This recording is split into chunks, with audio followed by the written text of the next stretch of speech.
Have you haven't had an encounter with God's generosity? In these moments right now, together with us, do you see and feel God's generous heart? Do you see his goodness and his mercy and how willing and delighted he is to give to you? That's what I've experienced as we've done our first half-hour service. I want us to take a moment and take that in and be amazed and overwhelmed and thankful for his goodness to us. Hasn't he been good? Amen. Amen. Many of you know I have the privilege of getting to teach a research and debate class at our local homeschool co-op that the boys go to. And it has been an interesting foray into classroom teaching for me. It's been a joy. I've loved it.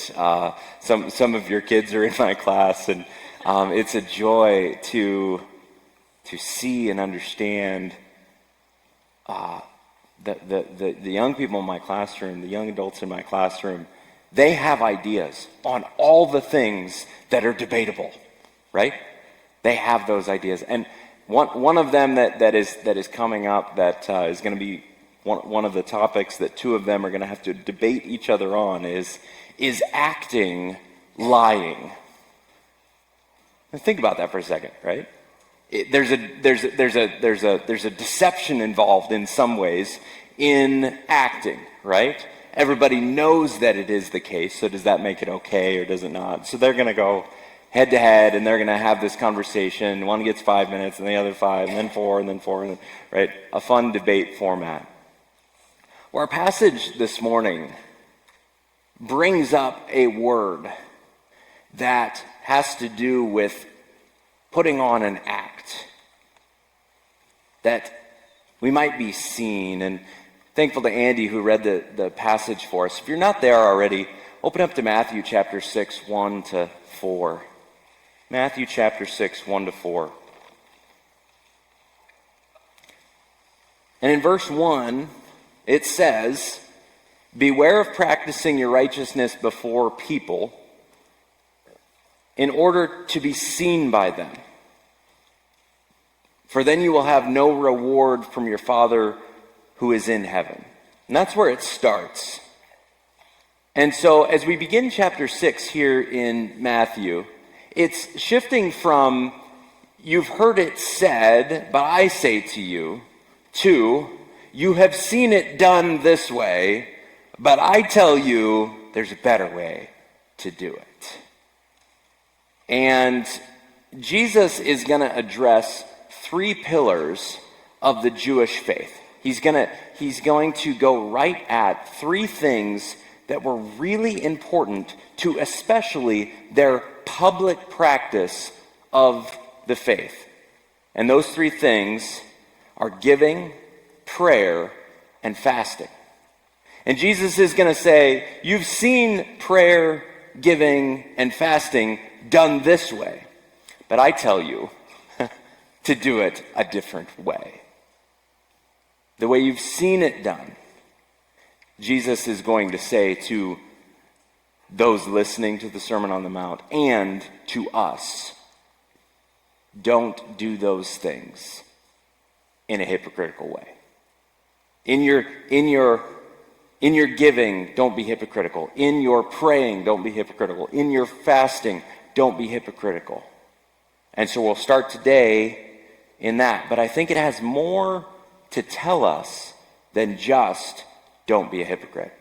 And we're going to dive further into that. So, Matthew chapter 6, verse 1, as we think about what generosity actually looks like, if we don't understand, as I've said already, if we do not understand the generosity of God, and if that doesn't have the chance to transform our hearts, everything that God asks you to do is going to be like pulling teeth.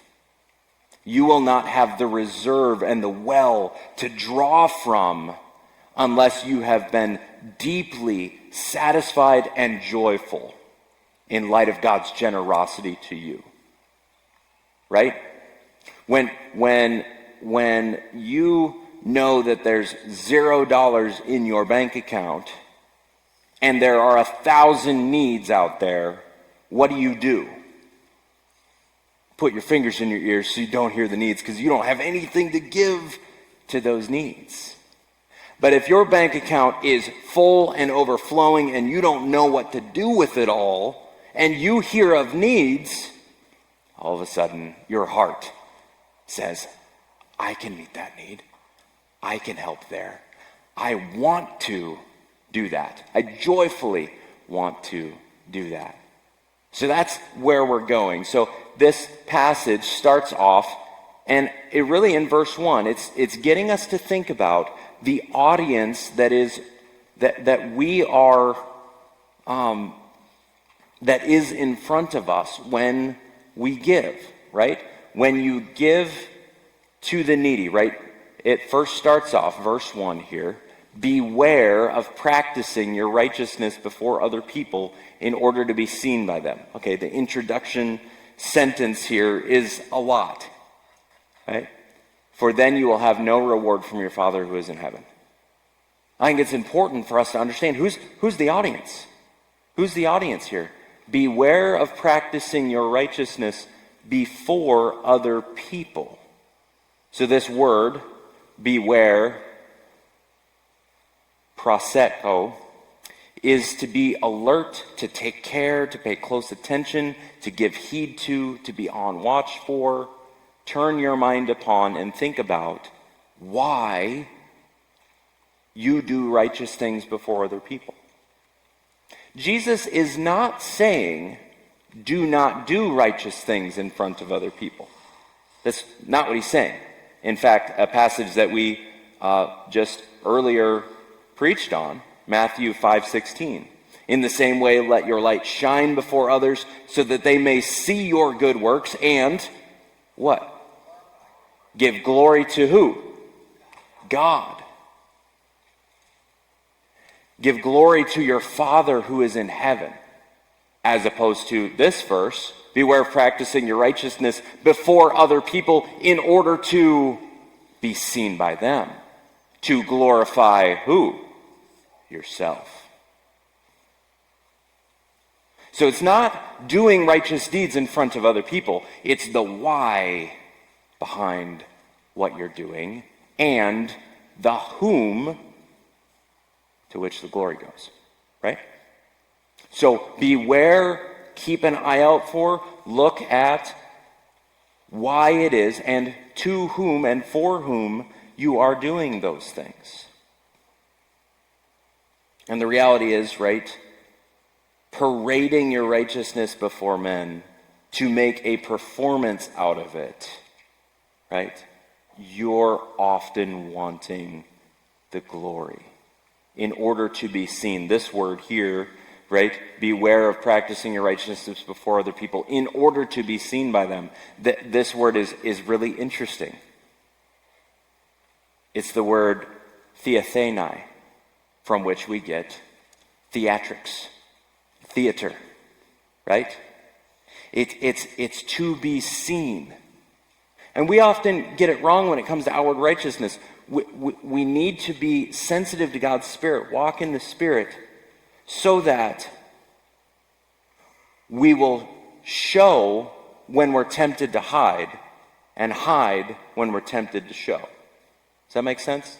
That's not original to me. That's John Stott. Where we should get to in light of these things, in light of those righteous deeds, there are times when we are tempted to hide it. Right? And we know why we're tempted to hide it. For what would come back against us. For the ridicule that would come back to us. For the frustration or the pain or the difficulty that would make our lives. And we're tempted to hide it when we should show it. And on the other end of the coin, we're often tempted to show it when we ought to hide it. Because what comes back to us there is praise and adoration and comfort and encouragement and those sorts of things, right? So the difference is being controlled by the Spirit so that we show when we're tempted to hide and hide ourselves, really, when we're tempted to show. So Jesus is not laying down a blanket statement, everything you do should be in secret, period, always. No. But those things that you would attempt to be, you would want the audience to be other people, you should probably hide that. But when the audience is God, both for you and the people that are watching, you probably should have encouragement to show that. See the difference? See the difference? And do you see how it takes reliance on the Spirit to do that? We kind of would like life to be set up where it's just one or the other. It's a lot easier to say, well, everything I do can just be in secret then. No. God is actually calling us to more than that, deeper than that. Our righteousness is supposed to be to one particular audience for both us doing it and the people watching, that they may glorify your Father who is in heaven. We often get it backward. So we have to be sensitive to God's Spirit. We got to understand what the right audience is. A lot of times this is the difference between when we think about, right, for if you do it to be seen by others, you will have no reward from your Father who is in heaven. Why is that? Well, you've already received your reward. And the rest of this passage goes on to outline how that works. But it's the difference between seeing that this is about the journey rather than the destination. The journey is that people might see your good works. The destination is that God may be glorified. But we often think we do our good works because the destination is to be praised by people, right? We see that that's the point of us doing those things. So, think about this for a second, is that often we're going to get into the reality that the giving to the needy is where verse 2 goes. And sometimes that the goal is our reputation rather than the relief of difficulty for others, right? Is it about the reputation of God or the reputation of the doer? Is it about the applause of men who can be seen or about the approval of God who cannot be seen? A lot of times we stumble in this because the affirmation and the praise and the reward that we would receive from God is not visible, at least not yet, because he is the God who cannot be seen. But the people around that could see and give praise and adoration, they are very visible. And that reputation matters to us a lot. So one of the questions is, right now, when we think of the audience, we have to think, whose reputation matters the most? What is the goal? And who is the audience and the receiver of praise? That others may see and bring praise to God, or that others may see and bring praise to me. That's the story for all of us, myself included.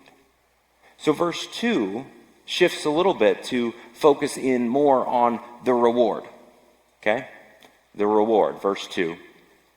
Thus, because of that, in light of that, when you give to the needy, sound no trumpet before you, as the hypocrites do in the synagogues and the streets, that they may be praised by others. Truly I say to you, they have received their reward. Now this verse starts off with an assumption. Anybody see the assumption right away in this verse? What is the assumption that this verse makes? Exactly. When you give to the needy, not if you do, when you do. Now, I have to share a little bit of a personal story. I'm working through the jadedness in my own heart, okay? And maybe you can relate with this. I lived in Chicago for, sweetie, help me out, a lot of years. 6 years, something like that, 6, 7 years, something like that. Downtown for a lot of it. And the needy would come up to me often, or at least they would purport to be needy, right? And there's always this battle going on in my head about, are you, and so I developed a series of questions. Hey, I'll take you to Jewel Osco then, and I'll get you a loaf of bread and some dried meat or something, so you don't have to have a refrigerator, whatever. And it seemed like it was weird because they never would go with me and take me up on that offer. Interesting, right? Right? No, I just need, right? The most honest guy in Chicago that I ever came across. He came up to me, he said, hey, can I have about $60 for a cup of coffee? I didn't have $60 on me, but I actually did. I was like, that's one of the better ones I've heard. I got $3 or $4. Here you go. Because I knew he wasn't going to spend $60 on coffee. I mean, in Chicago you can, but I knew he wasn't going to. But does anybody else feel the same sort of like jaded feeling of like, oh, they're just trying to take it, because there's a lot of people out there trying to take advantage of you and trying to take advantage of your generosity. Don't let the people that would choose to take advantage of your generosity kill off all generosity in your heart. Okay? I have to learn, I'm having to unlearn a lot of things. Okay? And so when you see and understand the generosity of God, it needs to re-enliven something in you that your jaded self often doesn't want to have re-enlivened. So this reality, when you give, the assumption is when you give to the needy, sound no trumpet before you, as the hypocrites do in the synagogues and the streets, that they might receive the praise of others. Now, I've enlisted the help today of a local artist to help make this point. It's a local artist that I've enlisted to help make this point, and he's actually here in the room with us today. And this is Flauntus the Pharisee. If you don't know who this local artist is, he is the big joyful guy that prayed for our communion. So introduce yourself to him.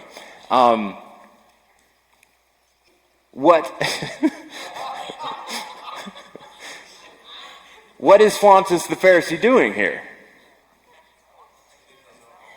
Look at me, right? Look at me. When you give to the needy,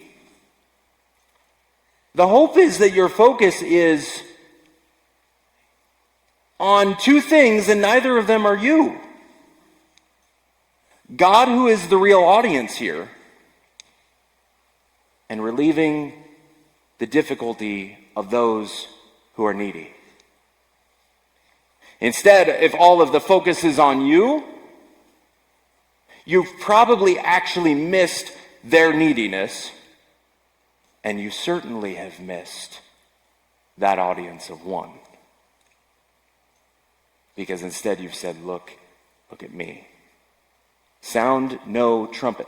Now, whether or not this actually happened, okay, as far as whether the Pharisees or whoever would have gone around and actually sounded a trumpet, whether to get the attention of the needy to come to them to receive or whatever, whether that happened or not, or Jesus was just illustrating the point, you see how much that appeals to your inner self, don't you?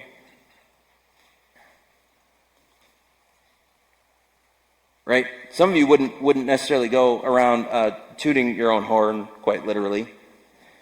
But those of you who are married, or those of you who are living with anybody else, you clean the dishwasher or the bathroom or wipe up the counter, and you set everything up so that the other people in your house will see it. Right? You ever done that? I've done that. Right? Do we see how that lives in us? It's just there. It lives in us. And this is saying, when you meet a need, whatever that need is, when you meet a need, be content with there only being one audience there. Because guess what? Where this verse goes is if you're content with that, then there is a reward coming. When you're not content with that, you've already received your reward. That's all the reward you're going to get, is the praise of others, the notice of others. And how many of you know, even when you do that, right, and your spouse or your roommate or whatever comes into the room and sees the nice shiny countertop or whatever, like, oh, thanks. And then they move on. You're like, that took me 45 minutes, right? Because I'm really slow at it. I mean, other people I've heard are really slow at it, right? Do you see that lives in our hearts?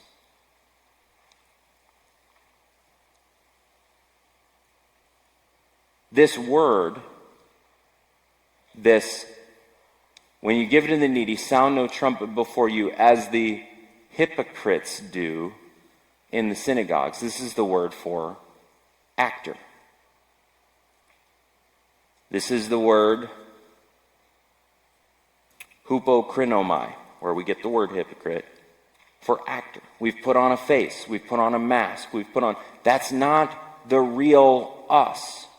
And what Jesus is calling us to is, you want that to be the real you, you can't be a hypocrite about it. You have to see that the audience that you have is only one. The one whose opinion matters the most. This is the hardest word that Jesus has for any class of people, I think, that he employs. These are pious pretenders who pose to be perfect. The hypocrisy in our lives happens when we are more concerned about what people think about us than we are about who we really are. That's how hypocrisy happens. When we are more concerned about what everybody else, the rest of the audience that ought not be an audience in the first place, thinks about us rather than who we really are. That's how it happens. That's why we work really hard to pretend a devotion to God when our hearts are really far from it. So that other people might see and we might get the praise of being devoted to God, when the reality is we know and God knows that that's really not the case. Ever been there? What would happen? What revival would happen if we as church people would be willing for a moment to say, I'm really not who I pretend to be. And God needs to do some significant work in my heart to make me into the person that I've always wanted to be, but have never been. What would that look like? What would that look like? What small step right now could you take to be more honest about who you really are? Instead of continuing to work. You know how much energy and effort it takes to pretend in front of a group of people? You know how much energy and effort that takes? What if I took that energy and effort and I put it in towards saying, God, I am who I am, and you know exactly who I am, so change me. Boy, how many of us could just finally sit down inside, rest inside, be ourselves inside, and then let God take care of changing us into who we really are meant to be. So as we think about the reward of this, as we think about what it is that in the synagogues and the streets, whether that be the religious part of your life or the non-religious part of your life, right? Whether you're out there or in here, what's the reward? The reward of people is satisfying for a short moment. And it's intended by God to be that which encourages you rather than that which sustains you. I'll never forget Alistair Begg sharing this illustration. He said he was a little kid and he walks into the pharmacy store and there's all the little candies on the thing, and he knows that he's trying to be a good little boy, and his dad's standing there, and the storekeeper looks at him staring at and he's all, standing up straight, good posture and everything, and the storekeeper says, "Boy, laddie, aren't you just a fine boy?" And Alistair Begg says, "I just beamed, and I was just beaming. I knew I looked smart, and I knew I looked..." And then the shopkeeper leans down and he says, "Sonny, compliments are like perfume. Smell them, don't drink them." That's what the encouragement of other people should be in our lives. Encouragement to keep going, to keep being faithful, to keep pressing in and trusting God. That's what they should be. They are not meant to sustain us.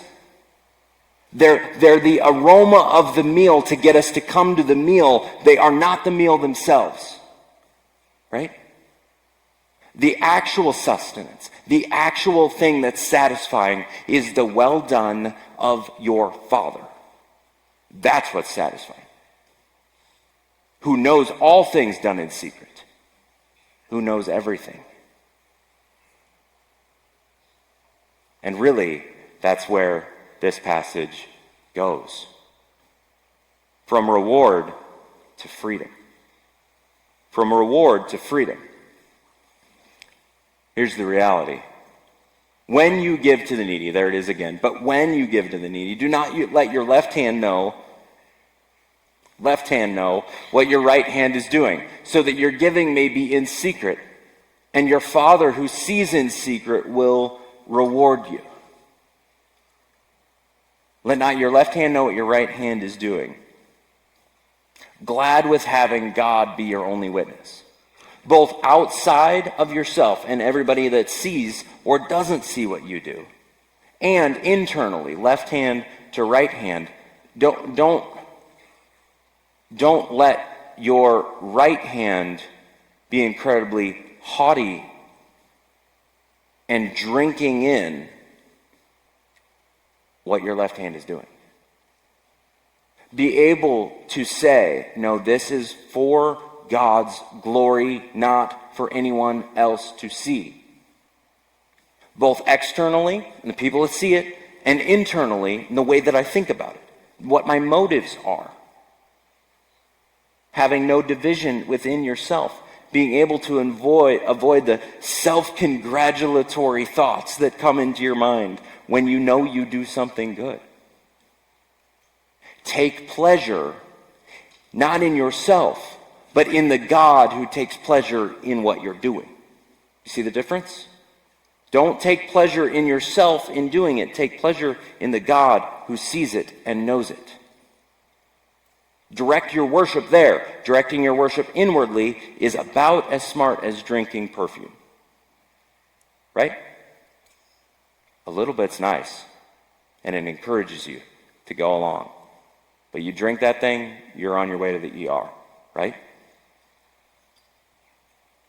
Christians' giving is to be marked by self-sacrifice and self-forgetfulness, not self-congratulation and self-aggrandizement, right? You see the difference? And here's the reality. A lot of times we run and we say, well, God, anybody ever heard somebody say this or said it themselves? Well, God knows my heart. Okay. That's a two-edged sword, isn't it? God knows your motives when other people assume different motives to you. That's a really good thing, unless it's a really bad thing. because God knows what's really happening. And that can either mean terror and slavery to you, or it can mean freedom to you. When you give to the needy, don't let your left hand know what your right hand is doing, so that your giving may be in secret. And your Father, who sees in secret, who knows in secret, who knows perfectly in secret, he will reward you.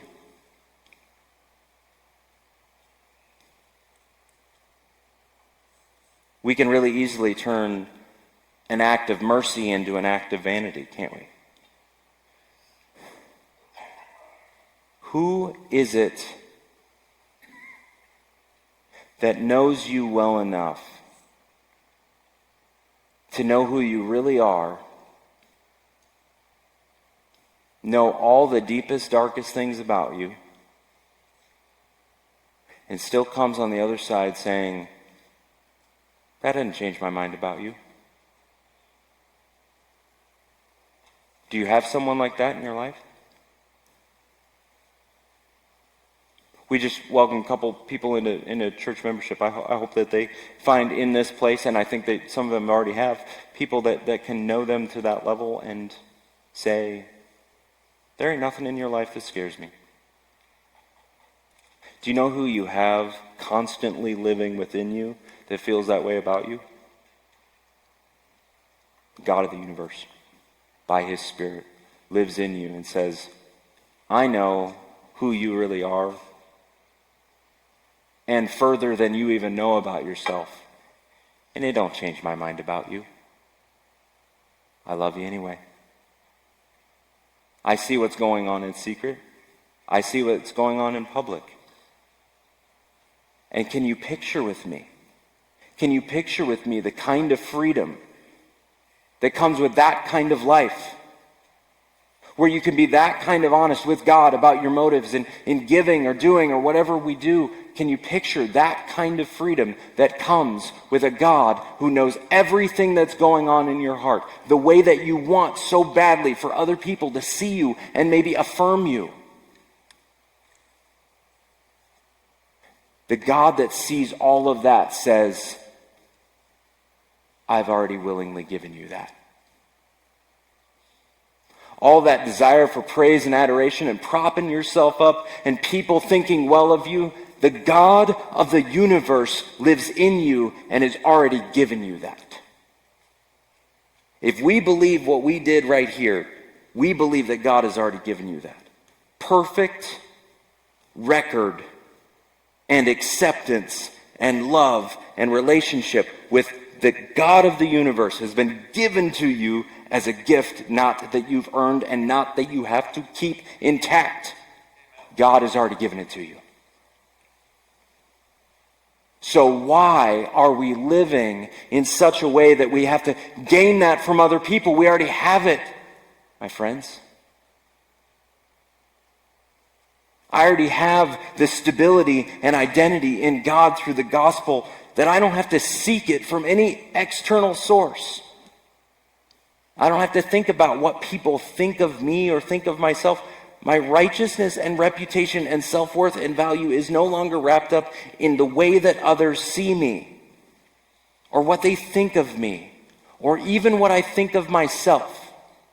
The cross has settled that.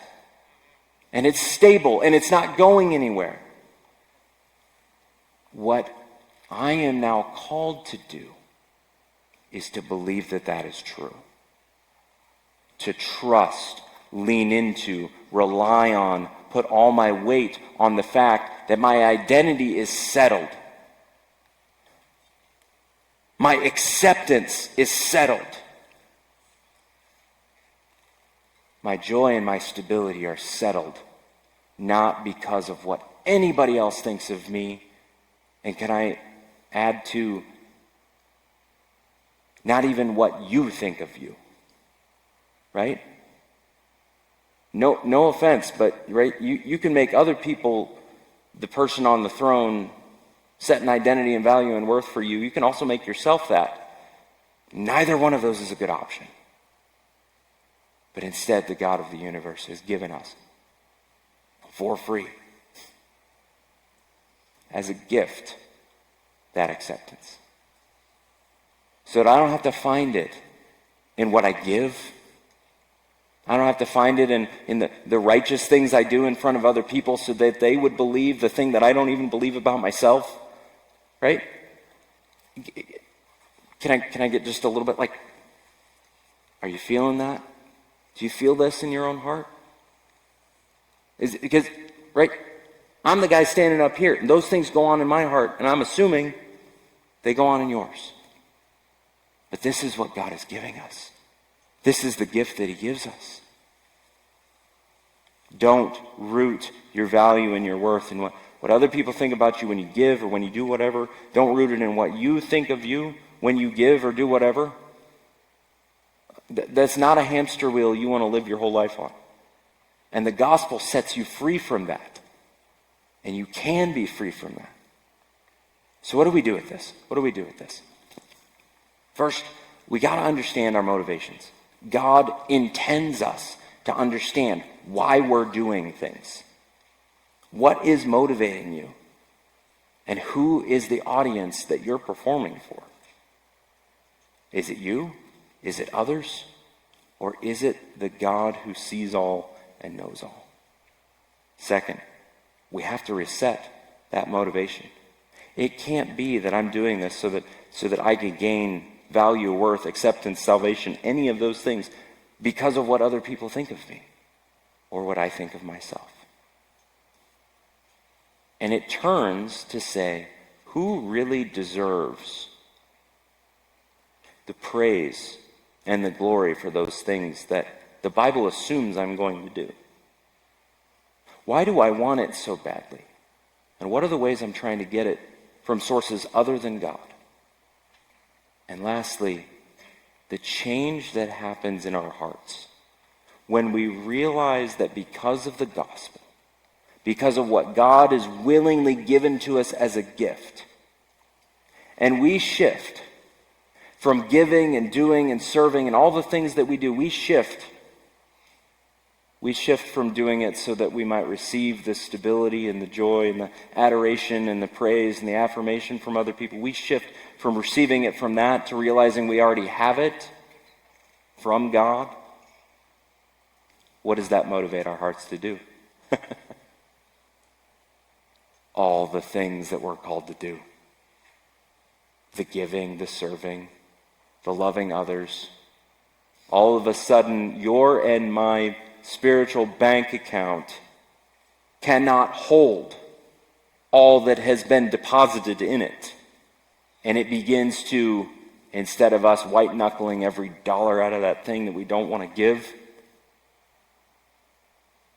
it's overflowing, and we just say, here, take it. I'm not saying that's what you do with your actual bank account. I'm saying that's what happens in a spiritual bank account that God has given everything to. So spend time meditating on that, and you will find your obedience, your giving, your serving, all that you do, you will find all of that so much easier. There's a freedom there that comes. Our freedom comes from our gratefulness for God's generosity to us. And so, all the serving, all the thinking, all the ways that we then go about, right? It's grateful servitude of his better plans. We're so thankful to be a part of what he has for us. So I'm going to invite our worship team up. And they're going to lead us in a song. They're going to lead us in a short song, right? I know it's a little bit long. We had communion. They're going to lead us in a short song that all of us know, I think. It's called Make Me a Servant. And instead of singing this song with gritted teeth and determination to be a servant, can I suggest a different way to sing this? Sing it out of the gratitude and joy to the generosity of God, so that it comes out of a heart of worship. God, in light of all you've done, I'll be okay with just being a servant. Just give me something to do, God. Whatever it is, And I'll do it out of worship and joy for what he's given us. Let's sing.